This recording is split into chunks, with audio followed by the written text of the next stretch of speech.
5 वर्षानंतर अचानक राज आणि अंशिका ज्या गार्डन मध्ये नाईट वॉक करायला जायचे त्या रोडवर राजला अंशिका दिसते आफ्टर 5 इयर्स. गुड मॉर्निंग सगळ्यांना. उठलोय आता, चाललोय जिमला, मग जाईल KTM सर्व्हिस सेंटरला, माझी गाडी सर्व्हिसिंगला टाकायची. आलोच जिम करून आलोय मी जिमला. आज करतोय शोल्डर फॉरमचा वर्कआउट. 3 hours later. झाला वर्कआउट, पटपट केला, आज उशीर झालाय त्यामुळं. ठीक आहे, चाललोय आता शोरूमला, सर्व्हिस सेंटरला.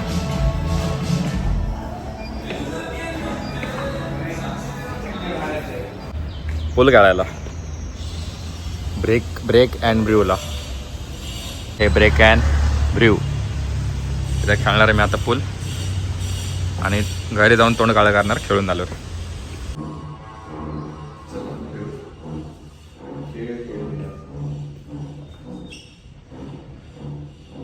Good evening. आलो मी पूल खेळून. आज एवढा इरिटेट झालो ना, तुम्हाला बोललो तो गाडी सर्व्हिसिंग टाकायला चाललोय. ठीक आहे, पहिले कर्वे रोडला गेलो आम्ही, ते बंद होतं, म्हणजे ते अंडर रिनोव्हेशन आहे, तर ते बोलले 15-20 दिवस लागतील अजून आमचं चालू व्हायला. तिथून आम्ही बानेरला गेलो. बानेरला गेल्यानंतर ते बोलले लंच ब्रेक झालाय, अर्धा तास थांबा, येतील चेक करणारे, गाडी चेक करणारे. ते अर्धा पाऊण तासानंतर आल्यानंतर त्याने गाडी चेक केली. आमचा नंबर होता दुसरा तिसरा. त्याच्यानंतर ते आल्यानंतर अर्ध्या तासाने आमचा नंबर आला. जेव्हा आम्ही ऑलमोस्ट 1-1.5 तास थांबलो होतो. मग आमच्या गाडी चेक केली. चेक करून सगळं झाल्यावर त्यांनी सांगितलं काय प्रॉब्लेम आहे काय नाही. ठीक आहे, आणि त्याच्यानंतर तो मला बोलला की आज गाडी नाही भेटणार. मी बोललो ठीक आहे, काय इश्यू नाही, जेव्हा होईल तेव्हा फोन करा. त्याच्यानंतर त्याने एकाला फोन लावला, आणि तो त्याला बोलतोय की गाडी ठेवून पण नका घेऊ, ऍक्च्युली गाडी ठेवायला पण जागा नाही. 2-2.5 तास थांबल्यानंतर हे मला असं सांगतात की गाडी ठेवायला पण जागा नाही. किती फालतू सर्व्हिस आहे, विचार करा. KTM वाल्यांची बानेर शोरूम, तर जागाच नव्हती तर तुम्ही आधीच सांगायचं ना की जागा नाही, गाडी 2 दिवसांनी घेऊन या, सिम्पल. आता सगळं झाल्यानंतर तो मला सांगतो की गाडी परवा आणा, सेम डेला तुम्हाला गाडी देतो, आता ठेवायला पण जागा नाही. आणि मग भाई माझे 2 तास का वाया घालवले? काय लॉजिक आहे का या गोष्टी मागे? जाऊ दे. बरं, आजची स्टोरी सांगतो तुम्हाला. आजची स्टोरी पण मस्त आहे. स्टोरी आहे का, आज एक लिहिली आहे, त्याचं नाव आहे द कॉफी शॉप विंडो. ठीक आहे, याच्यामध्ये 2 कॅरेक्टर आहेत. पहिलं एक कॅरेक्टर आहे, तिचं नाव अंशिका आहे. ठीक आहे, खूप स्मार्ट मुलगी आहे, एकदम हार्ड वर्किंग, एकदम इंटेलिजंट. 10th मध्ये पण तिला 98% होते, 12th मध्ये पण तिला 96% होते. एकदम इंटेलिजंट मुलगी आहे स्टार्टिंग पासून, एकदम परफेक्ट सगळ्या कामांमध्ये, मिटिंगला टाइमवर पोहोचणारी, एकदम सगळ्या गोष्टी प्लॅन करून ठेवणारी, तिच्या पुढच्या ज्या काही तिला गोष्टी करायच्या ते कॅलेंडरमध्ये लिहून ठेवणारी, तिला उद्या काय भाज्या आणायच्यात लिटरली ते पण त्याची पण ती नोट्स करून ठेवणारी, एकदम परफेक्ट सगळं. 10/10 दिसायला क्यूट, सगळ्या गोष्टीमध्ये टॅलेंटेड, एकदम ऑलराऊंडर, एकदम परफेक्ट म्हणता ना, 10/10 मुलगी, 10 out of 10 वाली तशी मुलगी आहे. ठीक आहे, आणि तिला डॉक्टर बनायचं आहे, आणि त्यासाठी तिला स्कॉलरशिप हवी आहे, आणि ते तिला फॉरेनमध्ये जाऊन करायचं आहे. ठीक आहे, तिचं ग्रॅज्युएशन. तर त्याच्यासाठी ती ट्राय करते, त्याच्यासाठी ते स्टडीज चालू आहेत.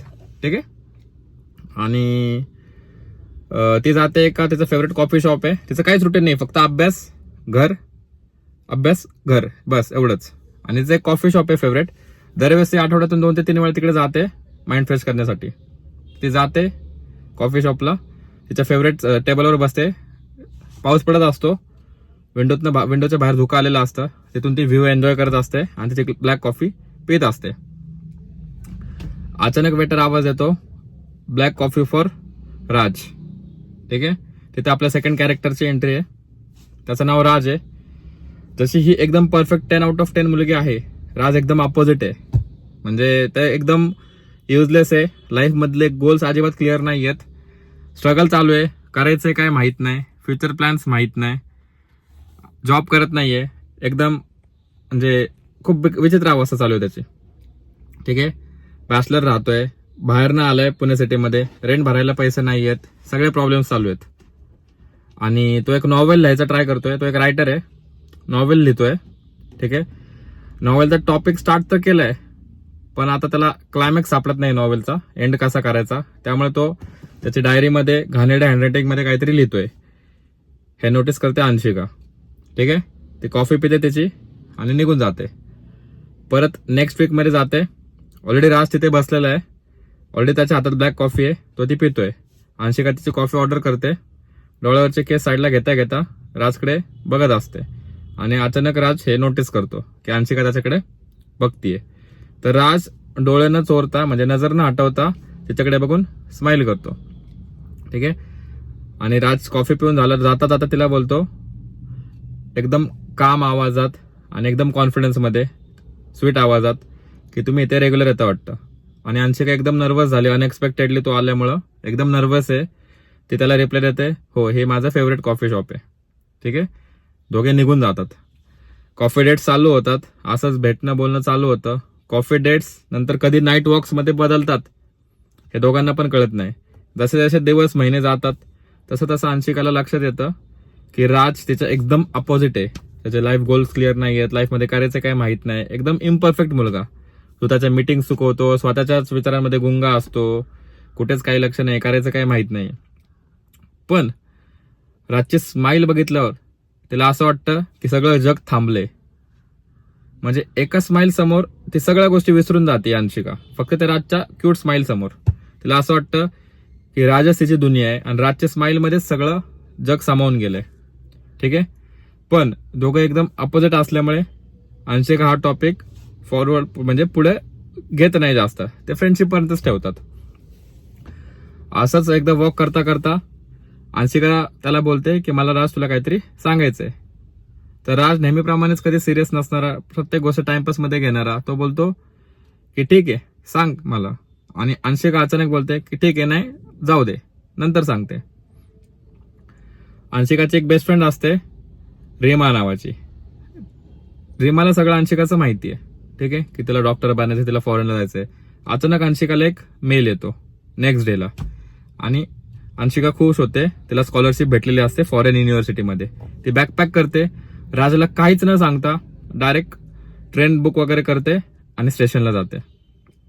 तिथून ती फ्लाईट पकडण्यासाठी स्टेशनला जाऊन ती एका उतरणार असते एअरपोर्टला आणि तिथून फ्लाईटने जाणार असते. ठीक आहे. हे राजला कळतं की अंशिका बॅग पॅक करून न सांगता त्याला कुठेतरी चालली आहे. तो धावत पळत भिजत पावसात स्टेशनवर जातो. श्वास फुललाय त्याचा पळत गेल्यामुळे आणि तो अचानक अंशिकाचं नाव घेतो. अंशिका खूप शॉक होते. अंशिकाचे हार्टबीट्स वाढतात कारण ती ओळखते हा राजचा आवाज आहे आणि ती मागे वळून बघते. राजचा शर्ट अर्धा टकिन केलेला, अर्धा स्लीव्स फोल्ड, अख्खा भिजलाय, केस पण भिजलेत, केसातनं पाणी गळतंय. राज तिला विचारतो का लपवलंस माझ्यापासून आणि तू कुठे चाललीस. अंशिकाच्या डोळ्यात पाणी आहे, हार्ट भरून आलंय, आवाज निघत नाहीये आणि त्यामध्ये ती बोलायचं ट्राय करते आणि ती दबलेल्या आवाजात बोलते की तू जर माझ्यावर खरं प्रेम करत असशील तर मला थांबवू नको आणि मला काहीच प्रश्न विचारू नको. अंशिकाला असं वाटतं की राज तिला विनवेल की थांब नको जाऊ, काय झालं मला सांग, मी तुला हेल्प करेल वगैरे वगैरे. पण राज हे ऐकून, अंशिकाचं वाक्य ऐकून राज तिला डायरेक्ट बोलतो की ठीक आहे मी तुला नाही थांबवणार, पण हे एक्सपेक्ट नको करू की मी तुझं प्रेम करायचं बंद करेल. ट्रेन बोर्डिंग अनाउन्समेंट होतं.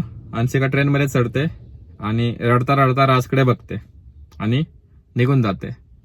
राज त्याच्या स्ट्रगलिंग लाईफमध्ये बिझी होऊन जातो. अंशिका तिकडे स्कॉलरशिप घेते, फॉरेन युनिव्हर्सिटीमध्ये शिकायला जाते. आणि बघता बघता 5 वर्ष निघून जातात. ती फॉरेनलाच आहे अजून अंशिका, असं राजला वाटतंय. आणि राजचं तेच स्ट्रगलिंग लाईफ कंटिन्यू आहे. आणि 5 वर्षानंतर पण राज जसं तिला बोलला होता की तू जा, पण माझ्याकडून हे एक्सपेक्ट नको करू की मी तुझ्यावर प्रेम करायचं बंद करेल. मी जेव्हा तू येशील तोपर्यंत तुझी वाट बघेल. आणि स्टील 5 वर्षानंतर पण राज स्टील त्याचा वेट करतोय. तो अजून पण सिंगल आहे. त्याने अजून पण कुठल्या मुलीसोबत तो रिलेशनमध्ये आलेला नाही किंवा लग्न केलेलं नाहीये. 5 वर्षानंतर अचानक राज आणि अंशिका ज्या गार्डनमध्ये नाईट वॉक करायला जायचे त्या रोडवर राजला अंशिका दिसते आफ्टर 5 इयर्स. एका मुलाचा हात त्याच्या हातात आहे आणि ते दोघं नाईट वॉक करतायत जसे राज आणि अंशिका करायचे. हे बघून राजचे हार्टबीट्स वाढतात. राज एकदम शॉक्ड होतो. आणि आता राज त्याच्याकडे जाईल का बोलायला. तो मुलगा जो आता अंशिका सोबत आहे तो तिचा नवरा असेल किंवा नवीन बॉयफ्रेंड, तो कोण असेल. राज आणि अंशिका परत एकत्र येतील का. To be continue. कशी वाटली स्टोरी कमेंट करून सांगा.